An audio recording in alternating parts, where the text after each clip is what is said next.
നിലവിലെ നമ്മുടെ അധ്യക്ഷനാരാണ്? സയ്യിദ് മുഹമ്മദ് ജിഫ്രി മുത്തുക്കോയ തങ്ങൾ. അള്ളാഹു മഹാനവർക്ക് ദീർഘായുസും ആഫിയത്തും ആരോഗ്യവും ഈ പ്രതിസന്ധി ഘട്ടത്തിൽ ഹിമ്മത്തോടെ ഈ ഉമ്മത്തിന് നയിക്കാൻ തൗഫീഖ് നൽകി അനുഗ്രഹിക്കുമാറാകട്ടെ. മഹാനവരുടെ പൂർവ്വപിതാവ് എവിടുന്ന് വന്നതാണ്? സയ്യിദ് ഹുസൈൻ ജിഫ്രി തങ്ങൾ. അദ്ദേഹം വന്നത് ഇതേ യമനിൽ തെരീമിൽ നിന്നാണ് വന്നത്. ഇതൊക്കെ യാദൃശ്ചികം എന്ന് പറയാൻ പറ്റുമോ? എന്താ യമനിലെ തെരീമിന്റെ ഒരു പ്രത്യേകത? ലോകത്ത് എത്ര രാജ്യങ്ങളുണ്ട്? ഒരുപാട് മഹത്വങ്ങൾ ഹദീസിലുണ്ട്.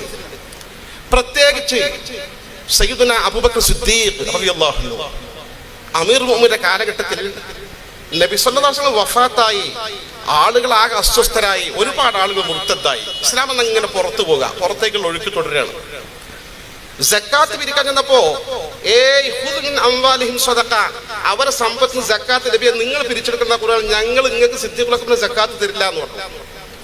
നിരവധി ക്രമപ്രശ്നങ്ങളുമായി പല രാജ്യത്തും വിധ്വംസ ശക്തികൾ പ്രത്യക്ഷപ്പെട്ടപ്പോൾ സിദ്ദീഖുൽ അക്ബർ തങ്ങൾക്ക് ഉറച്ച പിന്തുണ കൊടുത്ത് ഒരാൾ പോലും മുർത്തദ്ദാകാതെ സക്കാത്ത് പൂർണ്ണമായും കൊടുത്തുകൊണ്ട് ഭരണകൂടത്തിന് പാറ പോലെ ഉറച്ചു നിന്ന ഒരു പ്രദേശമാണ് യമനിലെ തെരീം, ഹദ്റമൗത്തിന്റെ ഭാഗമായ തെരീം. ഈ ഒരു ഘട്ടത്തിൽ സന്തോഷതുന്തിരനായി മഹാന അമീർ മുഅ്മിനീൻ സിദ്ദീഖുൽ അക്ബർ റളിയല്ലാഹു അൻഹു ആ തെരീം നിവാസികൾക്ക് വേണ്ടി ദുആ ചെയ്തു താരീഖിൽ കാണുന്നു. എന്താ ദുആ? അവിടെ നമ്മൾ അടിവരയിടേണ്ടത് അൻ യുബാരിക ലഹും ഫീ മാഇഹാ, അല്ലാഹുവേ ആ നാട്ടിലെ വെള്ളത്തിൽ നീ ബറക്കത്ത് ചെയ്യണമേ. രണ്ടാമത് അൻ തകൂന മഅമൂറത്തൻ, തെരീം എന്ന പ്രദേശം ഹദ്റമൗത്തിന്റെ ഭാഗമായ പ്രദേശം എന്നും ജനനിബിഡമായി നല്ല താമസയോഗ്യമായ സ്ഥലമായി നിലനിൽക്കട്ടെ.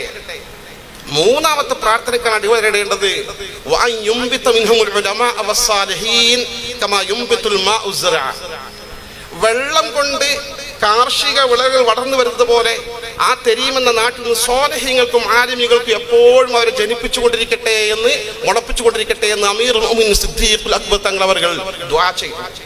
ആ സ്വാലിഹീങ്ങളും ആ ആലിമീങ്ങളും ആ ആരിഫീങ്ങളും ആ ഔലിയാക്കളുമാണ് ഇങ്ങോട്ട് വന്നത്.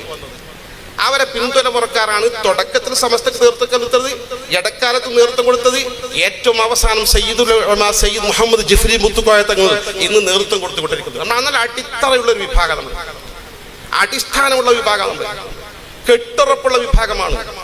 ഇങ്ങനെ ഒരു കെട്ടുറപ്പ് ഈ കേരളത്തിലെ ഒരു മതസംഘടനക്കും അവകാശപ്പെടാൻ സാധ്യമല്ല, മറ്റൊരു പാർട്ടിക്കും സാധ്യമല്ല.